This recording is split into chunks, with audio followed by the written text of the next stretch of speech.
कांबळेवर अन्याय होणं तेही बरोबर नाही. सामाजिक मानसिकता ही फक्त दोनच महापुरुषांना माहिती होती, एक गांधीजी आणि दुसरे बाबासाहेब. 1920 पासून गांधी आंबेडकर हे युग सुरू होतं भारतात. आंबेडकरी समाजामध्ये काही संभ्रम आहेत आणि गांधीजींच्या अनुयायांमध्ये बाबासाहेबांच्या विषयी संभ्रम आहे. तेव्हापासून गांधीजी बाबासाहेबांना समजून घ्यायला काय गांधी आंबेडकरांच्या चळवळीचं मूल्यमापन कसं करायचं. आपण त्यांनी नेहरूजींना बोलावलं आणि सांगितलं की मला आंबेडकर घटना समितीत पाहिजे. बापूजींची इच्छा आहे बाबासाहेब आंबेडकर घटना समितीत पाहिजे. काय केलं पाहिजे. बाबासाहेबांना मुंबईतून निवडून दिलं आणि ते घटना समितीत आले. घटना मसुदा समितीच्या 7 सदस्यांची नावं गांधीजींनी हस्ताक्षरात टाकली आणि 4थ्या क्रमांकावर डॉक्टर बाबासाहेब आंबेडकर यांचं नाव टाकलं. गांधीजी आंबेडकरवादी समजून घेणार आहेत का. आमच्याकडे तर फार भ्रम आहे. जातीची तर मानसिकता अशी आहे आणि मला अभिमान वाटतो कांबळे या नावाचा. असं आहे, सहस्त्रबुद्धे असतील, देशपांडे असतील, तो माल कुठल्या कारखान्यातला आहे हे सांगायची गरज नाही. तसं कांबळे म्हटलं की कोणत्या कारखान्यातला माल आहे हेही सांगायची गरज नाही. मी सुरुवातीलाच महात्मा गांधी आणि बाबासाहेब आंबेडकर या दोन्ही महापुरुषांना अभिवादन करतो.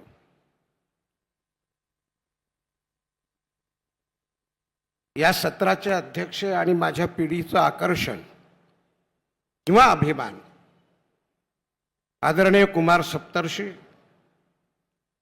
अतिशय विचारप्रवण आणि उद्बोधक अशी 2 भाषणं तुम्ही ऐकलेली आहेत.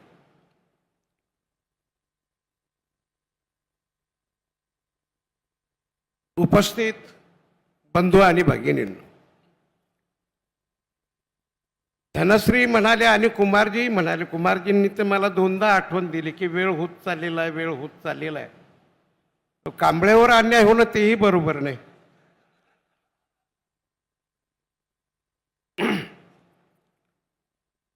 आपण गांधीजी आणि बाबासाहेब आंबेडकर हे खरंच समजून घ्यायचं ठरवलं का किंवा समजून घेतोत का. मागच्या सत्रात हेरंब कुलकर्णींनी एक आठवण दिली की गांधीजी 1916ला भारतात आले. गोष्ट खरी. सुटाबोटातला पोरगा 27 वर्षाचा भारतात आल्यानंतर तो सरळ पुण्यात येतो. गणित आणि तत्वज्ञानाचा प्राध्यापक असलेले त्याचे गुरु नामदार गोपाळ कृष्ण गोखले यांना भेटतो आणि सांगतो की मला देशाची सेवा करायची. गोखले म्हणतात आधी देश बघून घे. आताचा भारत, आताचा पाकिस्तान, आताचा बांगलादेश म्हणजे तत्कालीन भारत. या 4 वर्षाच्या काळात काय केलं त्यांनी 1916 ते 1920. मी नेहमी असं म्हणत असतो की या देशातला समाज आणि सामाजिक मानसिकता ही फक्त 2च महापुरुषांना माहिती होती, एक गांधीजी आणि दुसरे बाबासाहेब.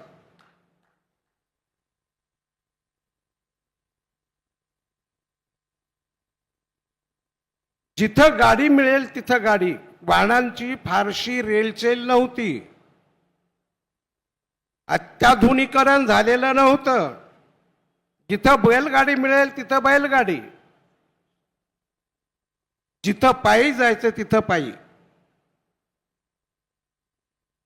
4 वर्षानंतर गांधीजी परत पुण्यात येतात आणि अंगावरची सगळी कोट सूट बूट काढून टाकतात आणि 1920 पासून या देशाच्या स्वातंत्र्यासाठी झगडतात. समजून घेतो का आपण काही आणि घ्यायचं का. मी एकदा असं म्हणालो होतो की 1920 पासून गांधी आंबेडकर हे युग सुरू होतं भारतात. एका अभ्यासकानं मला असं म्हटलं की एकतर गांधी युग म्हणा किंवा आंबेडकर युग म्हणा. मी म्हटलं ना, असं नाही म्हणतायत. गांधी आंबेडकर युगच. कारण 1920ला गांधीजी सार्वजनिक जीवनात प्रवेश करतात आणि बाबासाहेब आंबेडकर ही 1920ला सार्वजनिक जीवनात प्रवेश करतात. 1920 हे गांधी आंबेडकर संयुक्त युग सुरू होणार वर्ष आहे. या 10 वर्षाच्या काळात 1920 ते 1932 हा गांधी आंबेडकरांच्या परस्पर तात्विक संघर्षाचा काळ आहे, ज्याचा उल्लेख आनंद कुमारजींनी केला. डंबाळे तर खूप छान बोलले, कार्यकर्ता. आंबेडकरी समाजामध्ये काही संभ्रम आहेत गांधीजींविषयी, आणि गांधीजींच्या अनुयायांमध्ये बाबासाहेबांच्या विषयी संभ्रम आहेत. खरंच हे परस्पर विरोधक होते का, की परस्परांना पूरक होते? असं आहे. इथं महावीरभाई आलेले आहेत, लक्ष्मीकांत देशमुख आहेत. समजा आम्ही समकाळात असू आणि मी नेतृत्व करतोय, महावीरभाई नेतृत्व करतायत, तर महावीरभाई त्यांच्या नेतृत्व अस्तित्वासाठी झगडतील, मी माझ्या अस्तित्वासाठी झगडेल. मानवी प्रकृती आहे, मानवी स्वभाव आहे. पण तरी त्या दोघांच्याही ज्या सामाजिक पातळीवरच्या, राजकीय पातळीवरच्या, तात्विक पातळीवरच्या भूमिका या परस्पर पूरक राहिलेल्या, ती विरोधी राहिलेल्या, याचा गांभीर्याने विचार केला पाहिजे. अनंत कुमारजी म्हणाले, गांधी हे वर्णांचं समर्थन करणारे होते. गोष्ट खरी आहे, पण काही काळ गांधीजींच्या जेव्हा लक्षात आलं, बाबासाहेब आंबेडकरांनी गांधीजींच्या या भूमिकेचा परामर्श घेतलेला आहे. पण गांधीजीच्या हे जेव्हा लक्षात आलं की केवळ वर्ण सांगून उपयोग नाही, जातीचा निपात झाल्याशिवाय जातीची भावना संपणार नाही. बाबासाहेबांची भूमिका तीच होती. 1932 ला यात पुण्यामध्ये जेव्हा पुणे करार झाला,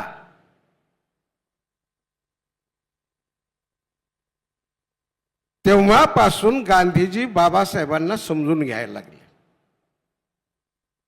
आपण सगळे अभ्यासक आहेत, सभागृहातला एकही माणूस आडानचोट नाही. 1932 नंतरच्या काळामध्ये गांधीजी आणि बाबासाहेब हे दोघेही या राष्ट्राच्या उभारणीचं अतिशय मूलभूत काम करतात, अतिशय मूलभूत काम करतात. म्हणजे 1932 नंतरच्या काळामध्ये, म्हणजे डंबाळेंनी जो उल्लेख केला ती गोष्ट खरी आहे की जो कार्यकर्ता अस्पृश्यता मानेल, तो कार्यकर्ता मी काँग्रेसचा कार्यकर्ता आहे असं मानायला तयार नाही. ही गांधीजीची भूमिका आहे. आणि बाबासाहेबांनी तर ॲनिहिलेशन ऑफ कास्ट मध्ये असं म्हटलंय की एक जिनसी समाज निर्माण करायचा असेल तर जातीचं निर्मूलन झाल्याशिवाय एक जिनसी समाजच निर्माण होऊ शकणार नाही. राष्ट्राचं निर्माण म्हणजे काय? माणसाचा सर्वंकष अभ्युदय म्हणजे राष्ट्राचा विकास. माणसाचा सर्वंकष आत्मोन्नती म्हणजे राष्ट्राचा विकास. त्याच्यासाठी भौतिक साधनांचा सुद्धा विकास करावा लागतो. बाबासाहेब आंबेडकर हे ब्रिटिशांच्या मंत्रिमंडळात जेव्हा सामील झाले 1938 ला, काय म्हणायचं या दोघांना आधुनिक भारताचे शिल्पकार? काय कारण आहे? गांधीजी संस्कृतीचे पूजक होते, परंतु कर्मठ आणि सनातनी नव्हते. आणि बाबासाहेबांच्या तर भूमिका तुम्हाला सगळ्यांनाच माहिती आहे. ते ब्रिटिशांच्या मंत्रिमंडळात आल्यानंतरच्या काळामध्ये त्यांच्याकडे जी 5 खाती होती, त्यापैकी जलसंपदा नावाचं एक खातं होतं. मी यासाठी सांगतो की बाबासाहेब आंबेडकरांनी असं म्हटलेलं होतं त्याच वेळी की हिमालयातून उगम पावणाऱ्या ज्या नद्या असतील त्या परस्परांना जोडा आणि त्याचं पाणी महाराष्ट्रापर्यंत आणा.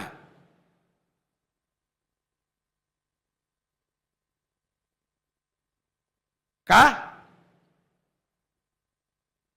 या देशातली शेती पूर्णपणे विकसित करायची असेल तर सिंचनाचा प्रश्न आणि पिण्याच्या पाण्याचा प्रश्न निकाली काढावा लागेल. त्या सगळ्या नद्या परस्परांना जोडून त्याचं महाराष्ट्रापर्यंत, महाराष्ट्राला त्यावेळी मध्य भारत म्हटलं जाईल,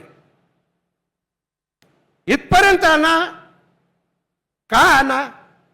कारण महाराष्ट्रातून उगम पावणाऱ्या सगळ्या नद्या दक्षिणेत वाहतात. देश सिंचनाखाली आला असता. आपण फार डेंग मारतो आपल्याला देश माहित असले तर. बाबासाहेबांनी 1939ला 1938ला लोकसंख्येचा जो प्रस्फोट होत होता तो प्रस्फोट रोखला पाहिजे अशी भूमिका घेतली. भारतीय माणूस प्रचंड ताकदवार आहे. आज जगात आपण प्रजोत्पादनात पहिल्या क्रमांकावर होतो. इतका ताकदीचा आहे भारत. बाबासाहेब ही भूमिका का घेत होते? जो कोणी जन्माला येईल आणि या देशाचा नागरिक असेल त्याच्या हाताला काम मिळालं पाहिजे, नसेल तर देशात अराजक निर्माण होईल.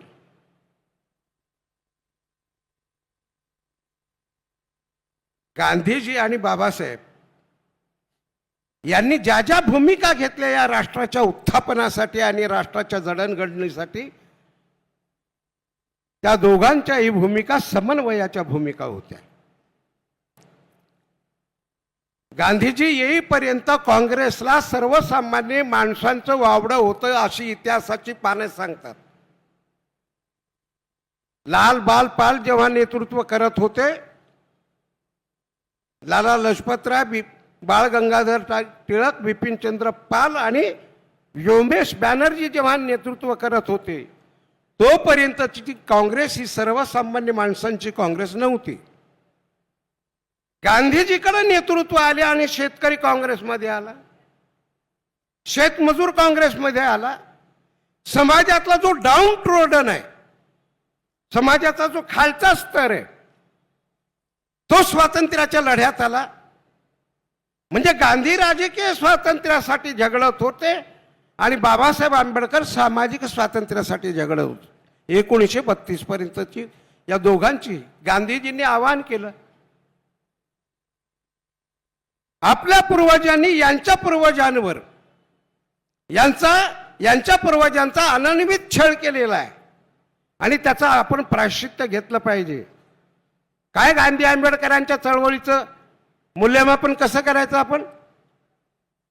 गांधीजींनी असं आवाहन केल्याबरोबर सवर्ण समाज हा भावूक झाला आणि बाबासाहेब आंबेडकरांच्या चळवळीकडं तो अतिशय कनवाळूपणानं पाहायला लागला आणि म्हणून बाबासाहेब आंबेडकरांचे लढे हे यशस्वी होत गेले. एक सूत्र मी सांगितलं पाहिजे यातलं. बाबासाहेब आक्रमक असतील,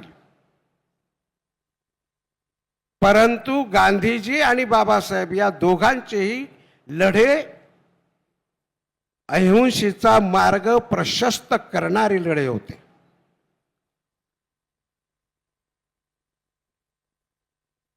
धार्मिक उन्माद हा दोघांनाही मान्य नव्हता. धार्मिक उन्माद, कर्मकांडाचं स्तोम हे दोघांनाही मान्य नव्हतं. म्हणून नव्या पद्धतीनं मी कुमारजींचा मनापूर्वक आभार व्यक्त करतो, ऋण व्यक्त करतो की त्यांनी पुन्हा एकदा गांधीजी आणि बाबासाहेब असा समन्वयाचा परिसंवाद ठेवला आणि त्या निमित्ताने ही चर्चा घडवून आणली. मी आपल्याला सांगितलं पाहिजे, मी आपल्याला म्हणालो की 1932 पर्यंत गांधी आंबेडकर पारस्परिक आणि तेवढंच पूरक भूमिका घेत आलेले होते बाबासाहेब आंबेडकर हे जेव्हा घटना समितीवर निवडून गेले तो भाग आचार्य कृपालानी श्री राजगोपालाचारी वल्लभभाई पटेल यांनी मिळून तो तोडून पाकिस्तानला दिला. बाबासाहेब हे पाकिस्तानच्या घटना समितीचे सदस्य झाले. गांधीजीला ही गोष्ट अजिबात रुचली नाही. त्यांनी नेहरूजींना बोलावलं आणि सांगितलं की मला आंबेडकर घटना समितीत पाहिजे. नेहरूंनी यशवंतराव चव्हाणांना बोलावलं. राज्य होतं. नेहरूजींनी बोलावलं यशवंतराव चव्हाणांना. ते म्हणाले बापूजींची इच्छा आहे बाबासाहेब आंबेडकर घटना समितीत पाहिजे, काय केलं पाहिजे. यशवंतराव म्हणाले मुंबईतून निवडून देऊ आपण. बाबासाहेबांना मुंबईतून निवडून दिलं आणि ते घटना समितीत आले. गांधीजीची सुद्धा एक स्टाईल होती.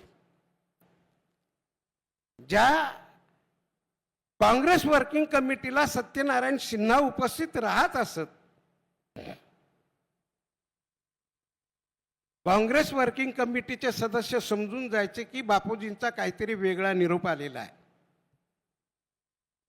काँग्रेस वर्किंग कमिटीची बैठक असताना सत्यनारायण सिन्हा बैठकीला आले आणि त्यांनी एक पॉकेट गांधीजीच्या हस्ताक्षरातलं हे राजेंद्र प्रसादांच्या हातात दिलं. काय होतं पॉकेट?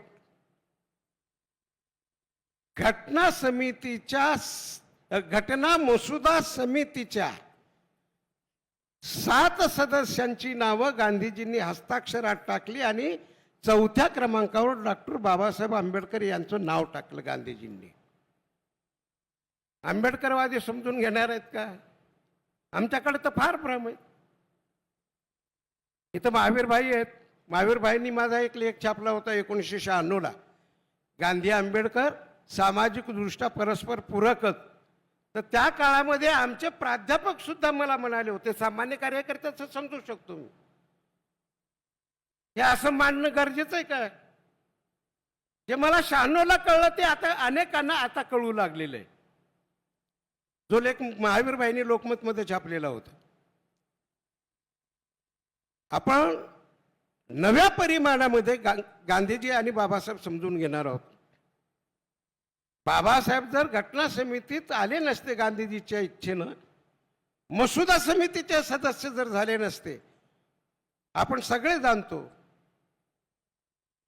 या अतिशय विकलांग आणि प्रचंड छिद्र असलेला देश आहे. जात आहे, जातीची तर मानसिकता अशी आहे. आणि मला अभिमान वाटतो कांबळे या नावाचा. असा आहे, सहस्त्रबुद्धे असतील, देशपांडे सरदेशपांडे असतील, तो माल कुठल्या कारखान्यातला आहे हे सांगायची गरज नाही. तसं कांबळे म्हटलं की कोणत्या कारखान्यातला माल आहे हेही सांगायची गरज नाही. मी हे सांगतोय आपल्याला की घटना मसुदा समितीचे अध्यक्ष झाल्यानंतर बाबासाहेब हा देश एकसंध कसा ठेवायचा, 25 संप्रदाय आहेत, 25 पंथ आहेत, 8000 जाती आहेत, 800 संस्कृती आहेत. अशा छिन्न छिन्न असलेल्या देशाला एकसंध ठेवण्याचं गांधीजींनी काम केलं. अहो, दगडाला सुद्धा अभिमान वाटायचा गांधीजीच्या नेतृत्वाचा. आणि आता तर कोणी टिनपाट उठतं गांधीजीवर बोलायला लागतं. अशा वाईट काळामध्ये गांधीजीचे अनुयायी आणि बाबासाहेबांचे अनुयायी हे एकत्र येऊन जर काम करू लागले तर पुन्हा एकदा आपल्याला राष्ट्रोन्नतीची नवे पायंडे टाकता येऊ शकतील असा एक विश्वास मला वाटतो. आपण मला शांतपणे ऐकून घेतलं. कुमारजींनी अनुमती दिली, आपण मला सहन केलं, याबद्दल आपल्या सहनशीलतेला अभिवादन करतो आणि थांबतो. जय भीम, जय भारत.